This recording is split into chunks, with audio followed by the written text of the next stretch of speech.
Hello, welcome to the first part of the first lesson of the final chapter. This is it. We've made it to the end. We're talking today about an introduction to limits.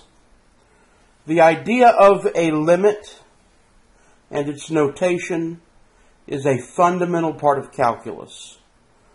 For this unit, we're going to be talking about how to evaluate limits and how they're involved in two basic problems, the tangent line problem and the area problem. In our first example, we are asked to find the maximum area of a rectangle.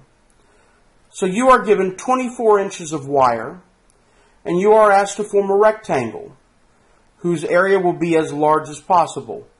Determine the dimensions of the rectangle that will produce a maximum area.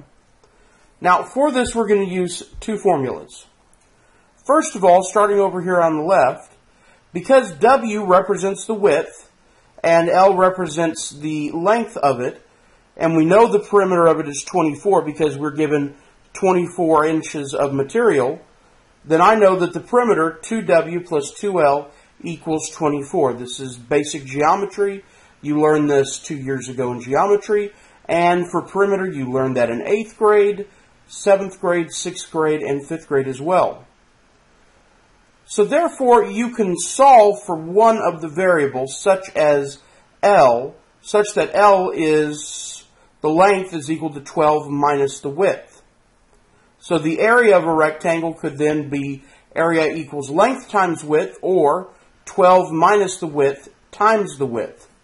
Notice what I have done here. Notice what I have done in here.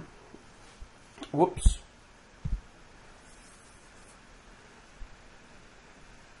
Notice what I've done is I write the formula for the perimeter. I've written the formula for the perimeter. 2W plus 2L equals 24. From there, I write the formula for area.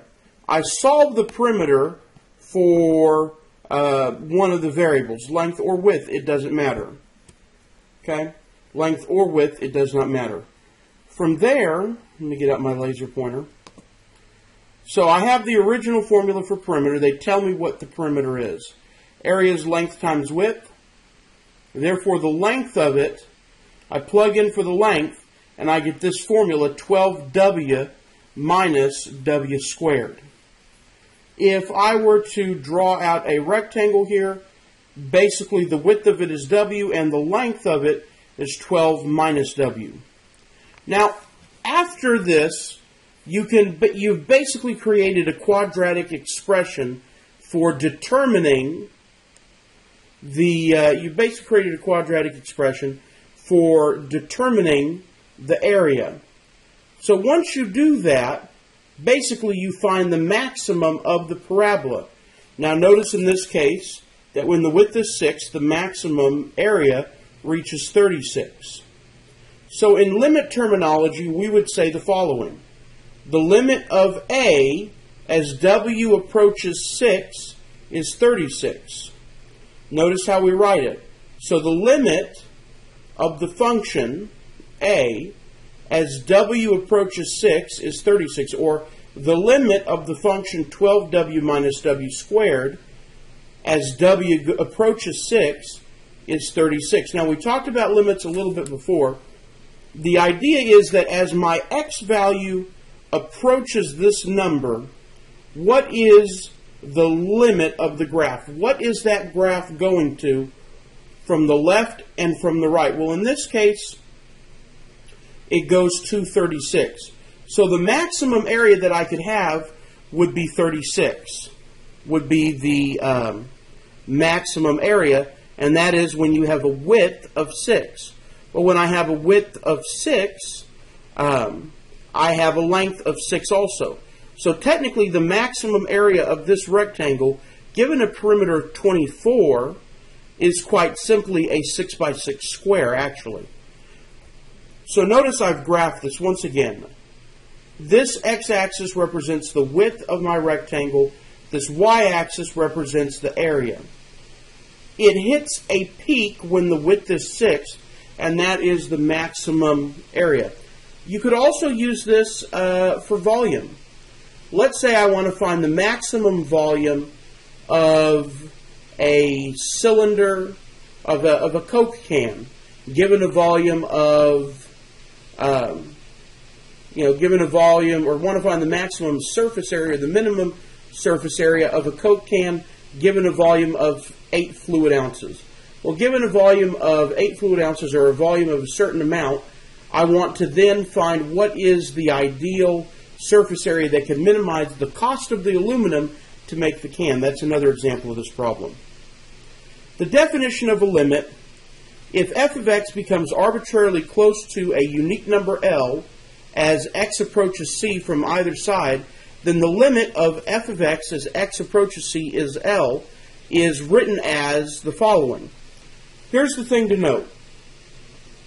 The limit, here's your function, f of x. X approaches c, that tells you what the x value of the function is at that moment.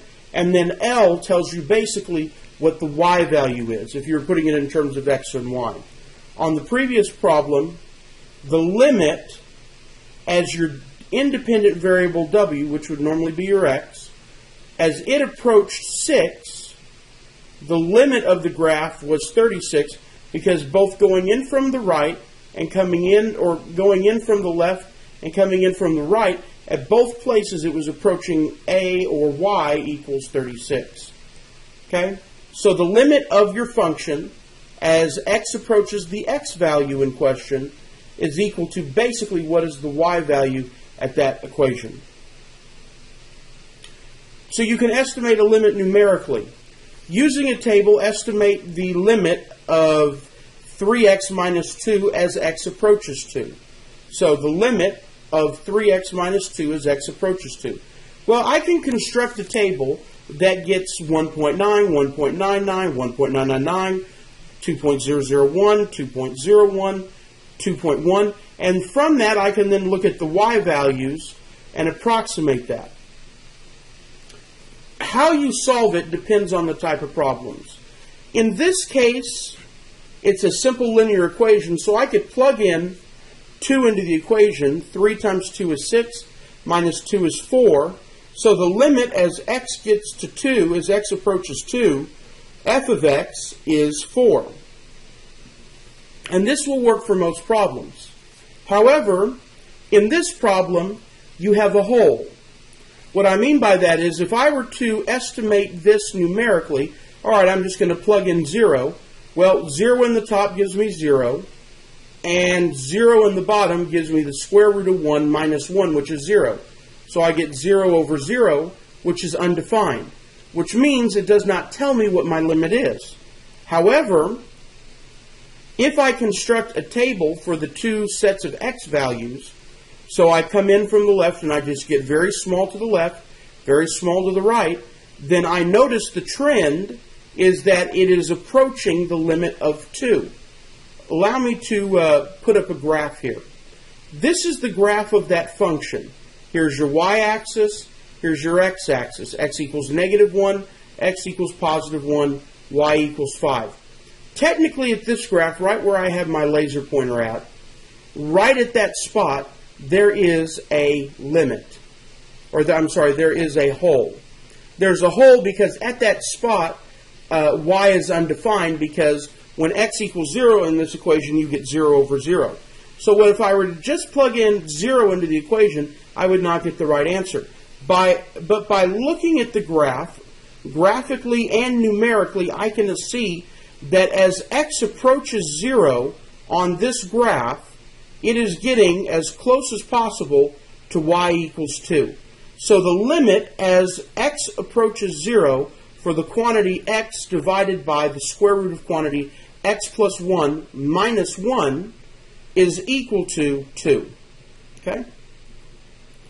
Using a graph to find a limit. So in this case, if I had two functions where y equals 0 or y equals 2, where x does not equal 3 and x equals 3, because x equals 2 for all other than x equals 3, and the value of f of 3 is immaterial, it follows that the limit is 2. So you can write that the limit of f of x equals 2 as x approaches 3 would be 2. The fact that f of 3 equals 0 has no bearing on the existence of the value of the limit, and the reason why it has no bearing on it is because we only care where x does equal. Okay, x cannot equal 3 in this case. However, if I graph it, it approaches 2 in all situations.